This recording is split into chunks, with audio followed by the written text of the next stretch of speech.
Schlafen gehen ist wie der kleine Bruder des Todes. Wir machen die Augen zu und sind weg. Für Kinder ist es gruselig. Es ist für uns ja eigentlich auch gruselig, wenn wir uns das mal so überlegen, was wir da eigentlich machen und was wir da träumen und was da alles so passiert in der Nacht.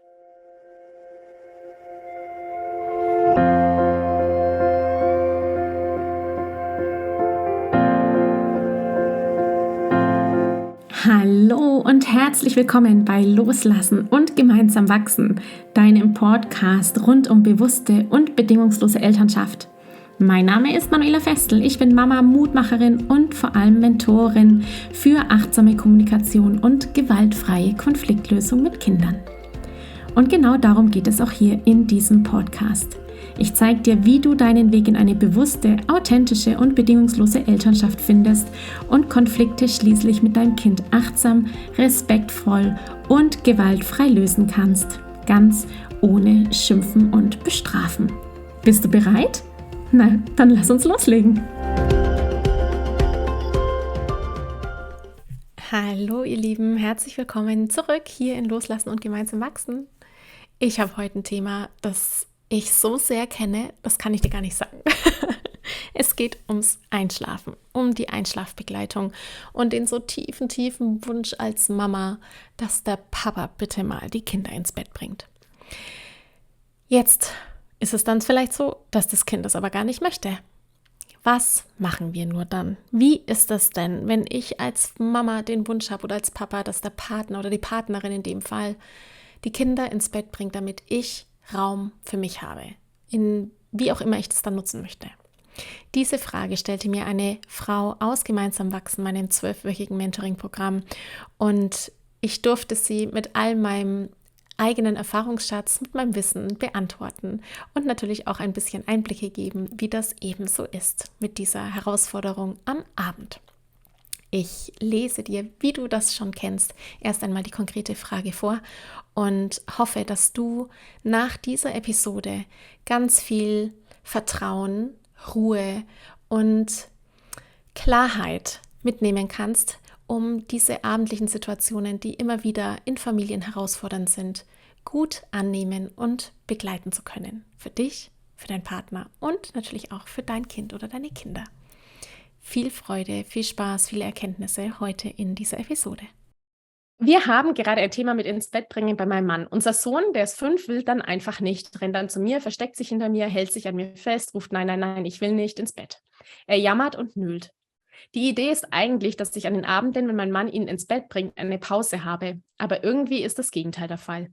Es ist oft anstrengender für mich. Oft endet es mit Tränen, wenn mein Mann ihn dann einfach mitnimmt. Ich bin da leider immer sehr genervt, weil es eigentlich ein Konflikt zwischen Papa und Sohn ist, aber ich mit reingezogen werde. Wie reagiere ich in dieser Situation?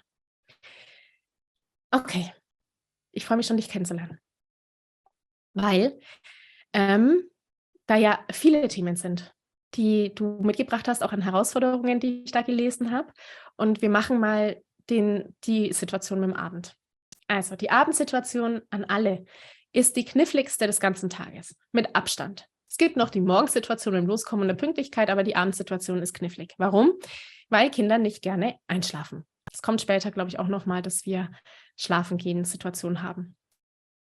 Schlafen gehen ist wie der kleine Bruder des Todes. Wir machen die Augen zu und sind weg. Für Kinder ist es gruselig. Es ist für uns ja eigentlich auch gruselig, wenn wir uns das mal so überlegen, was wir da eigentlich machen und was wir da träumen und was da alles so passiert in der Nacht. Die Kinder gehen am liebsten gerne ins Bett mit etwas, was ihnen Sicherheit gibt, und zwar maximale Sicherheit. Und auch da wieder, wie ich schon mal gesagt habe, Geborgenheit und Sicherheit haben die Mütter inne, weil das Kind im Bauch von dir war. Die Kinder wachsen im Bauch der Mutter heran und werden von uns geboren, und die Sicherheit, das Wohlfühlen, dieses Gefühl von ich bin sicher, das haben die Kinder im Bauch in dem Moment, wo sie da drin sind. Es ist warm, man ist immer irgendwie genährt, es ist kuschelig, man wird gestreichelt, es gluckert irgendwie. Also Kinder haben eigentlich eine gute Verbindung zur Mutter in dem Moment, wo sie im Bauch sind, an Sicherheit. Ja, das wird im Bauch schon genährt, dieses Bedürfnis von Sicherheit. Und das ist das, was wir alle Erwachsene in uns drin tragen, diese Vorstellung von geborgen zu sein, berührt zu sein, eng an einem dran. Enge mögen wir ja auch wie wir schlafen. Es gibt so viele, viele, viele Hinweise, dass Sicherheit eines unserer ganz großen Bedürfnisse ist, was wir alle haben. Finanzielle Sicherheit, wirtschaftliche Sicherheit, alles, was ist immer dieses Bedürfnis nach Sicherheit. Beim Schlafen haben die Kinder das extrem, weil eben dieser Moment von Wachsein ins Schlafen einfach gruselig ist. Die nicht wissen, wache ich morgen wieder auf, wie ist es denn eigentlich? Vielleicht sind da Monster, was im Übrigen auch sehr gut in das Alter deines Sohnes passt. Abends zwischen 4 und 5 ungefähr haben Kinder ganz oft Ängste, entwickeln Ängste. Die Fantasie spielt eine ganz große Rolle in der Zeit. Auch da der Hinweis nochmal zur Entwicklungspsychologie, zum Modul. Ja, in der Zeit ist Fantasie das absolute Eins und Alles. Die Kinder sind die ganze Zeit nur am Vorstellen von irgendwelchen Dingen und projizieren die dann natürlich auch in ihren Alltag mit rein. Das heißt, es wäre auch ganz spannend herauszufinden, ob er irgendwelche Ängste hat, die neu sind, ob er irgendwelche Ideen hat, ja, warum er da vielleicht auch so klammert, unter anderem. Dass er dich bittet, dich ins Bett zu bringen, dass das für ihn schwer ist, mit Papa zu gehen, ist eines der vielen, vielen Herausforderungen, die Familien haben und die ich begleiten. Und es ist immer das Gleiche. Die Mama wünscht sich abends Raum für sich. Endlich ist der Mann da. Endlich kann ich entspannen. Ja, war bei mir nicht anders. Nicht anders. Jetzt ist der Papa da. Und dann klammern die Kinder noch mehr. Weil sie nämlich spüren, dass sie jetzt, gerade wo es so brenzlig wird, die Sicherheit auf der einen Seite vielleicht nicht mehr so ganz haben. Und sie müssen und dürfen und können Vertrauen aufbauen zur zweiten Bezugsperson, zum Papa, der das auch wunderbar kann. Der kann auch Sicherheit geben. Ja, es ist ja nicht so, dass das nur an uns hängt. Das kann der Papa sehr wohl auch. Aber es ist ein Lernen und es ist ein in die Situation hineinwachsen. Und es geht nicht auf Knopfdruck. Eine Empfehlung zu geben, was für euch möglich ist schwer. Es ist immer schwer für mich im Außen, da für die Lösung für dich zu finden. Letztendlich ist es dabei, für euch eine Lösung zu finden. Was ich empfehle oder was sich bewährt hat bei den Frauen, was auch mit Grenzen zu tun hat, ist, dass wir uns klar werden in den Momenten am Abend, will ich es heute wirklich? Habe ich wirklich eine Klarheit, dass ich das brauche? Stehe ich wirklich hinter der Entscheidung, dass ich jetzt dann eine halbe Stunde für mich wichtig ist und es der ganzen Familie dient, weil Selbstfürsorge ist einfach mein A und O. So. Wenn das der Fall ist, kann ich mein Kind gut darauf vorbereiten. Dann kann ich sagen, ich weiß, heute Abend ist der Papa wieder für dich da. Ihr macht's euch richtig schön. Ich brauche heute Abend für mich die Zeit, dass der Papa dich ins Bett bringt, um mich zu entspannen, um sonst irgendwas. Während es gleichzeitig okay ist, von dem Plan loszulassen. Auch das ist mir wichtig, dass ihr nicht denkt, ihr müsst hart auf eurer Meinung bleiben, weil das Kind es sonst nicht lernt und sonst wie, sondern dass es okay ist, die Meinung zu verändern. Wir sind ja Menschen und wir dürfen unsere Meinung verändern. Und wenn du feststellst, es geht heute gar nicht, würde ich immer so ein bisschen abwägen, was kostet mich jetzt mehr Kraft? Ja, was ist jetzt wirklich dienlich? Dient es mir jetzt, auf meine 30 Minuten zu beharren oder auf der Papa bringt das Kind ins Bett zu beharren? Dient uns das gerade allen oder macht das jetzt die Stimmung am Ende des Tages kaputt? Sehe ich auch mein Kind in seinem Leid vielleicht, weil es wirklich leidet? Also auch hier wichtig für dich zu erkennen, was für eine Form von Nölen ist das, was du da geschrieben hast. Kinder haben ganz verschiedene Tonarten, ganz verschiedene Formen von Weinen. Jede Mama weiß das bei ihrem Kind am besten. Manches ist so ein frustriertes, so, nee, der findet es blöd, weinen. Und dann gibt es wirklich ein leidvolles Weinen, so, ich habe Angst, ich will das nicht.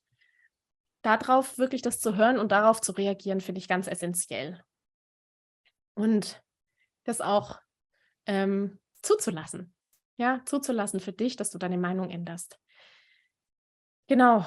Es ist oft anstrengender für dich, ist nämlich für mich der Hinweis, dass das gerade nicht funktioniert. Dass ihr gerade da in einer Idee seid, wie es funktionieren soll und es funktioniert nicht. Und ihr würdet gerne darauf beharren, dass das einfach geht. Und alles sind kleine Schritte. Es sind kleine Schritte zu lernen, auch für dich und für deinen Mann und fürs Kind. Und es geht irgendwann in kleinen Schritten, indem das Kind vielleicht das Immunsystem stabil ist und alles ist gut und es fühlt sich tapfer, heute mal mit dem Papa ins Bett zu gehen, dann funktioniert es. Und es kann sein, dass es halt übermorgen nicht mehr funktioniert, weil vielleicht ein bisschen krank, weil vielleicht nicht viel geschlafen, weil vielleicht einfach Wachstum und die Sehnsucht nach Sicherheit und Geborgenheit in der Gänze. Genau, also wie reagierst du richtig? Es gibt kein richtig. Es gibt niemals ein richtig. Es gibt kein richtig und falsch. Es gibt nur eine Form von heute passt es für uns oder es passt gerade so für mich nicht. Und da schicke ich dich jetzt mal auf diese Gefühlsreise zu gucken, was das für dich bedeutet, was ich gerade so gesagt habe, was das in dir auslöst, nicht beharren zu müssen auf einer Idee. Und gleichzeitig schicke ich dir auch noch mit, lese ich in deiner Vorstellung unfassbar viel Stress. Wirklich. Also wirklich Stress auf beruflicher Ebene als auch auf emotionaler Ebene. Und wenn es möglich ist, den zu reduzieren, wird sich die Abendsituation auch entspannen. Eine der ganz, ganz vielen Fragen, die ich immer wieder bekomme, ist es, was mache ich, wenn mein Partner anders erzieht als ich? Und genau dazu möchte ich dich zu meiner Live-Masterclass, meinem Live-Vortrag am 22.06. einladen. Er heißt, mein Partner erzieht anders als ich, wie ihr als Paar eine achtsame Erziehung gemeinsam gestaltet. Ich werde dir hier in diesem Vortrag Einblicke geben in die Rolle der Partnerschaft. Natürlich auch Einblicke, was Vatersein bedeutet und was Muttersein bedeutet, wie ihr gemeinsam Führung und Verantwortung für eure Beziehungen habt und gestaltet und natürlich auch Einblicke geben in die ein oder anderen Konflikte, die es da so gibt. Im Anschluss an meinen Live-Vortrag gibt es außerdem eine Q&A-Session. Das heißt, wenn du live dabei bist, dann hast du noch die Möglichkeit, direkt Fragen dazu zu stellen. Mehr dazu findest du in den Shownotes und natürlich auch auf meiner Seite sprachzeichen.de. Ich freue mich, wenn du dabei bist.